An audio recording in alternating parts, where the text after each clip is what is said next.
Consider this. How does one woman rise from the depths of poverty in the heartland of America to become a global sensation, only to then trade the glitz and glamour of the stage for a life of espionage during one of the world's most tumultuous times? This is the question we find ourselves asking when we delve into the extraordinary life of Josephine Baker. Born Freda Josephine McDonald on June 3, 1906 in St. Louis, Missouri. She was the product of harsh poverty and an unstable household. Yet, it was from these humble beginnings that a star was born. She began her career in vaudeville at the tender age of 15, but it was in the roaring 20s that Josephine truly found her stride. She moved to France and quickly became one of Europe's most popular and highest-paid performers. Josephine Baker was not just a dancer and singer. She was a sensation, a phenomenon, an icon.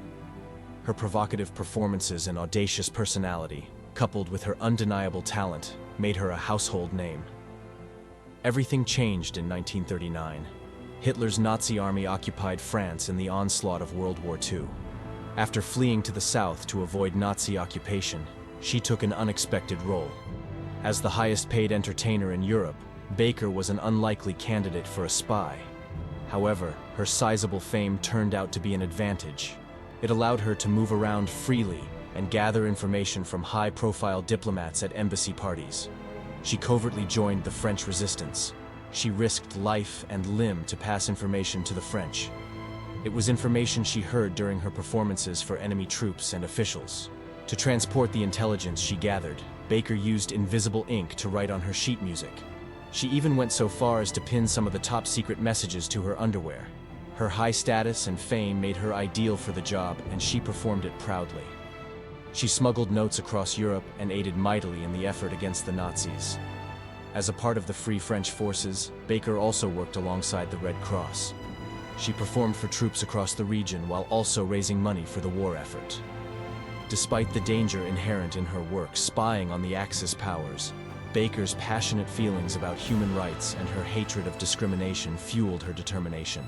In Nazi-occupied France, Baker went so far as to risk her life helping refugees and the French resistance.